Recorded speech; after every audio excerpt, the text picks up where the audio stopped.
Bonjour, hello, welcome to MaxMountainWorld.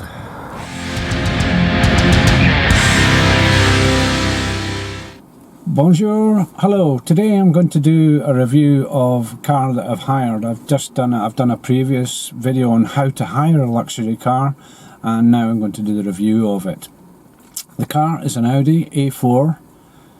It is the model 40 TFSI, which is a 2-litre injection petrol. It's also turbocharged. I'll come back to the engine in a little bit. So here's a review of the Audi A4 40 TFSI. So here we have it. It's the estate model. This is the 2019 model, and it's the base model. But quite a nice looking thing. In fact, I'd say quite a nice. I think this is a beautiful, beautiful car. It's the S-Line model, and nothing much to report here. The blacked out windows at the back end, and the very back behind there as well. I'll come to other stuff as I go. As we say, it's an S-Line, and round the front, and these cars these days have quite a bit of aero for ventilation of brakes and things, and also the ventilation, the cooling side of things with turbochargers and all sorts. We can see things like that's a vent there, and this one's actually only just a little vent, but I'm sure this is open for the top of the range models like the RS4. But again, as I say, beautiful, beautiful car. And let's have a look in the boot and see what the boot is like. Worthy of note, before I go in the boot, the actual antenna for the conventional radio is the same thing as the heated rear window wires, 2 of them there and there, and the antenna that we see on the top there is actually for the GPS and also the digital audio broadcast radio, which is the DAB radio. So let's have a look in the boot and we'll see. Pretty spacious boot. Nice, powerful door for it. These marks, being a hire car, these marks weren't me. I've not actually used the boot, so it couldn't possibly have been me. It's linked in with this. It's lit up. The back seats can fold down in a 40-20-40 format, and also I don't know what this is. Let's see. I don't know. I'm not going to break it. So a lot of stuff I don't know, and a lot of stuff I've not sussed out. But again, we can shut the boot just simply by, oops, missed, and down we go. Another thing to do is check out the room in the back. Now, I've got the back set up for a person. The driving position is set up for someone my size. I'm Mr. Average, 1.75 metres tall, 5'9" in old money, and pretty comfy place to be. Pretty good on the old legroom. It's massive, so someone taller than me would really not have a problem being in the back here, even if someone taller than me was in the front as well. So we're happy out here. We've got headrests in the back as well. There's a back here we have fold down, but there's not really any gadgets as such in here. We do have controls here for the ventilation and the controls for direction of ventilation. We have my sack of stuff for the weekend down here in England, and there we go, that's the back end. Comfy enough seats, leather with cloth effect as well. Doors are nice, panelling are nice, aluminium finish and Alcantara, a nice mix, and generally has a feel of plushness about the whole car. So in the back, nice place to be, not much to do. This is the base model. I reckon they've got USB connections and stuff in the top models. So let's have a look under the bonnet. Find the bonnet catch. Single pull in the bonnet catch. I found this guy awkward to do in practice. Yeah, it's quite heavy, really heavy. So there we have it, the engine room. The engine, a 2-litre turbocharged engine, producing 320 Newton meters of torque. I think, if I remember rightly, I'll cast this up different on the edit. I think 260 pounds-feet of torque. That's 190 PS of power. which is a roughly 178 bhp. It does feel a lot more than that. So basically the engine nicely laid out as usual, all the main strut supports, and as you would expect the engine to be. Okay, so inside, with the engine off, there's quite a few things to explore. One thing, the centre console, again, it's done in leather, and I've noticed one thing that's quite annoying. It's quite a stiff action, and it's able to hold itself in place, but once it's up, it locks. You've actually got to put it all the way up to put it all the way back down again, which seems to me a bit daft and unnecessary. But anyway, it's nice. It's a nice feel for your arm to relax onto. As I said, in the back, the seats, the front, the seats, they're the same style. Leather at the side, nice Alcantara finish in some places, and others is a sort of car type material. Fully adjustable, electrically adjustable. There's buttons at the side. I'll come back to that in a second. You can even adjust the lumbar support and have a little bit longer out, so armchair effect for your legs. So getting into the car, unlocking it, the car is keyless as the key just sits in a little slot in the centre console, and to fire it all up, usual format, foot on the brake and fire the start stop button, and the wings go out, ching, and everything comes into life. Down the centre here, the main display. Here we have the display, which is controllable at the moment. I've got it on nav. I can put it to telephone, but I'm not going to do it just now because it's a nightmare getting it back out again unless I actually have a telephone connected. But I can shove it on radio, and we've got volume adjustment. We've got volume adjustment down here as well. Same thing. When the engine's actually switched off, the volume adjustment on the steering wheel does nothing, but this one still works. So we'll fire it back up again, foot on the brake, fire it up. All the heater controls running through. We have the direction for that side, we have the direction for this side, and all the controls and heat up. We have it in sync just now, so anytime I touch anything with my side, it copies here and in the back. I can change that and have it all three zones, or I can set the rear differently and leave the front alone as they are. I prefer driving alone, keeping it on sync. We have the fan control, doesn't make an excessively loud noise, very efficient as well. And the aircon you can switch off manually or switch on manually, or leave it to automatically control with the coordination of the actual dials themselves. Here we can have, you see when you bring the finger near to the controls, it actually exaggerates what you're doing on the display, which is really kind of handy. It's a verification thing. And in this one I can have in the face, at face and feet, and the feet and screen, or screen only. I've had it on screen only because it was raining this morning and there's a couple of times it threatened to mist up.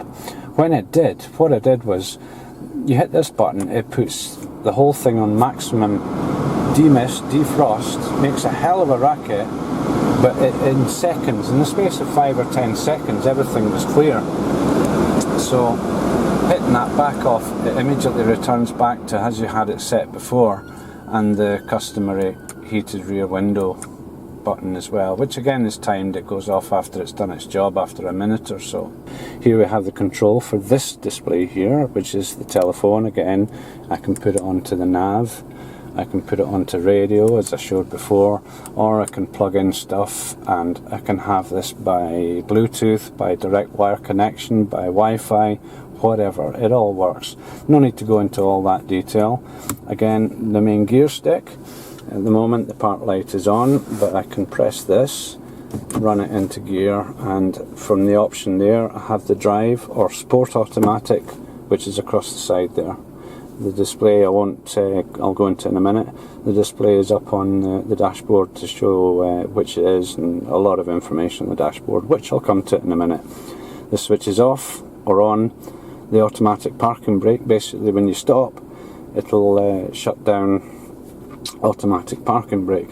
One other item on the display up here is I can press that and I come through a lot of options with the audio side of it. Alternatively, down here, more buttons. These are basically duplicating what the main controls are doing, with the exception of this button, which switches this screen completely off or back on again. And also I can set the modes for the car's control, where I can have efficiency, comfort, auto, which basically sets it up according to your driving style, believe it or not. Dynamic, which is basically a sport mode. Individual, where you can program it up. You can see it's automatically come up with the option to actually come over and change it. I don't really want to do that. So the other thing in the centre area is up on above the screen on the roof here. We have, I presume that's some kind of movement monitor, as in these two. The control lights are fantastic. You just run a finger near them and they go on and off. Same for that side, on and off. Lovely action. Up here, one of them is for the rear light and the rear seats. That, I haven't a clue what it does. It shows a spanner and an exclamation mark, so I'm too scared to touch it. This thing, I don't know what it does, but it seems to have an intermittent green light, red light, no light thing going on. Again, no need to touch it. That one, haven't a clue, not bothered, not interested. Down to the dash next. So on the dash here, and the steering wheel area, the driver's compartment, the cockpit you could call it, because it is more or less like an aircraft. Fantastic controls here, the controls that control the display. You can switch between a normal display, or if you want full screen for the sat nav or whatever you've got on there, you can shrink them, they're still visible, and back to full screen again. Controls for the navigation, you can zoom in the nav or zoom out the nav, and we're working well at that. The other thing as well here is the audio controls, which I won't toy with here because it would mean putting music on and that would risk a copyright hit. So into the dash itself and the main display, it comes into its own when you've got it on the nav thing, because you can actually have both screens on the go. I can have this screen zoomed in, but I've found it easier to have this fairly well zoomed out to get a general idea of where I'm going when it's navigating. And I with this control here, I can, as I said, zoom in, zoom out, but I keep this fully zoomed in, and it gives me immediate attention on what's happening at junctions and things when I'm steering about. And across on the right here, normally it's displaying the speed and digitally, but when you're on nav, this actually gives you the junction information on the right. Initially I thought off-road meant it was an off-road mode, but it doesn't. It's because I'm actually parked off the side of the road. Steering wheel stalks, a standard indicator, but we've got flappy paddles here for when we go into manual mode on the gearbox and stuff, or into sport mode. It automatically goes to manual, and you're up. Your other side for down is standard format for cars with flappy paddles. But here we have the cruise control, which I found is fantastic. It really is good. Once you've set it, you can flick it down and it adjusts in increments of up and down 1 mile an hour, or I can click it right down or click it right up and it adjusts in increments of 5 miles an hour.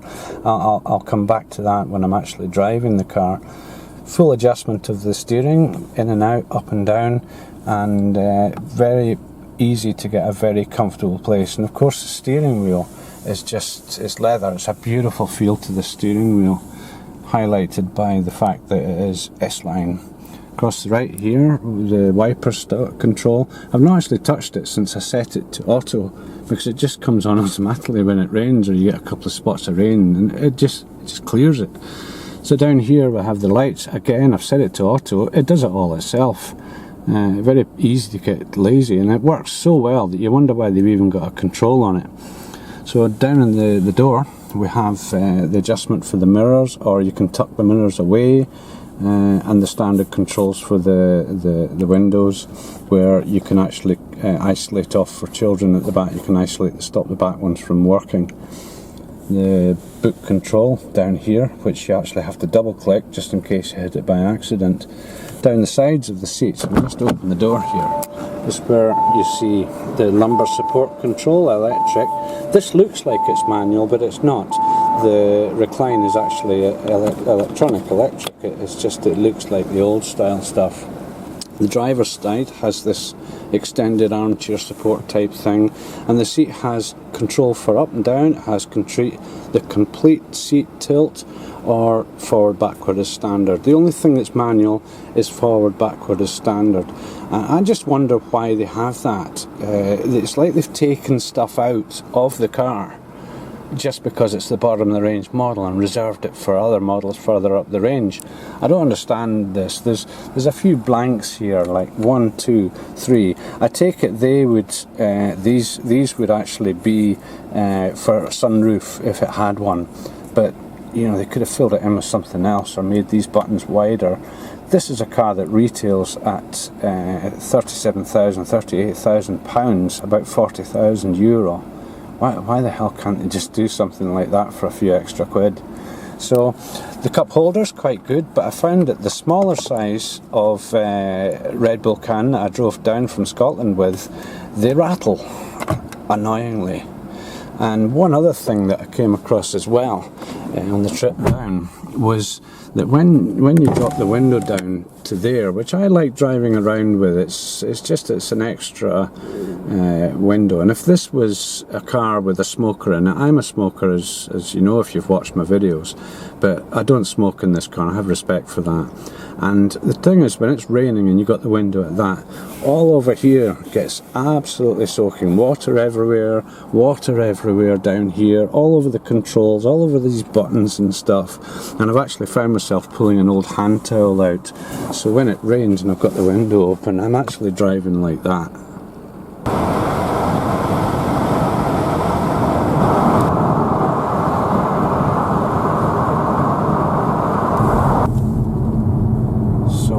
Just arriving at a dual carriageway here, so average speed check camera stuff ahead, all this stuff.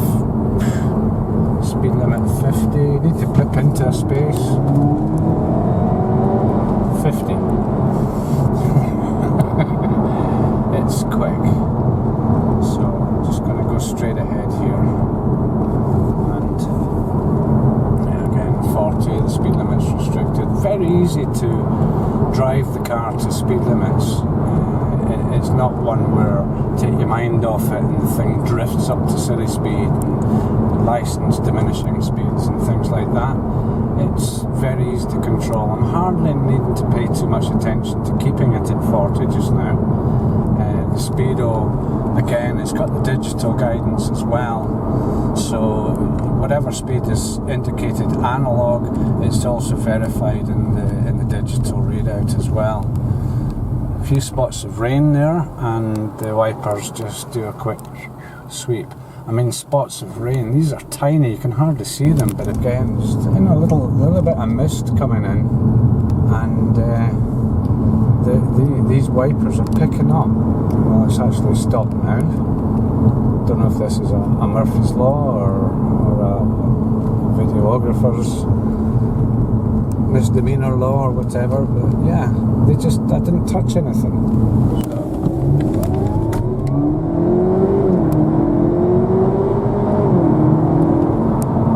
So that was in the 60 limit, that was 0 to 60. Keep on me until I do the lines. So altogether, really nice, comfortable driving position, really comfortable wheel, and just generally a nice car to be running about in. It's luxurious, it's almost like I'm driving a limo. The suspension maybe a little bit jiggly, but then again it's a car on very, very low profile tyres, so you're going to feel a lot just covering the cat's eyes here. You can hear it, you can feel it, but nothing too intrusive. And a lot of people in a lot of hurry. I'm doing the speed limit here, this section, the speed limit 60, and you look at them, they're all tearing past. Here's another one, off we go. Quite busy. They're going significantly faster than me. If I want to just blend in, floor it, and I'm behind the guy, the speed limit just went up to 70, so there we go, controlling, blipped over a little bit, nothing too criminal, and the speedo reads over anyway, so I never broke the speed limit there, honest officer. So into a tunnel, car thinks it's night time, everything dims off, and then come out of the tunnel, and a couple of seconds delay, and everything goes back up to daylight mode. Just found this beast. So just as a little final for the point and subject, the Audi, would I buy one? Yes. If I had the money tomorrow, I would I'd buy this one, but if I had the money I would probably go for the RS4. As I say, yes, I would buy one of them. Not so sure. Forward, forward, forward, forward.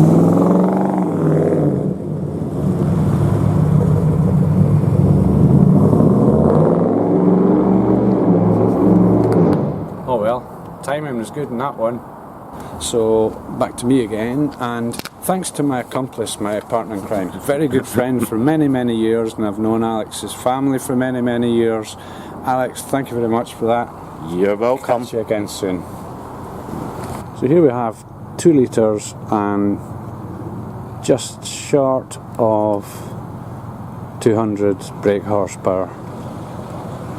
Quite a quick machine, and when it's in its dynamic mode, when it's geared up like that or configurable and stuff, the performance of this is phenomenal. It just turns into an absolute animal.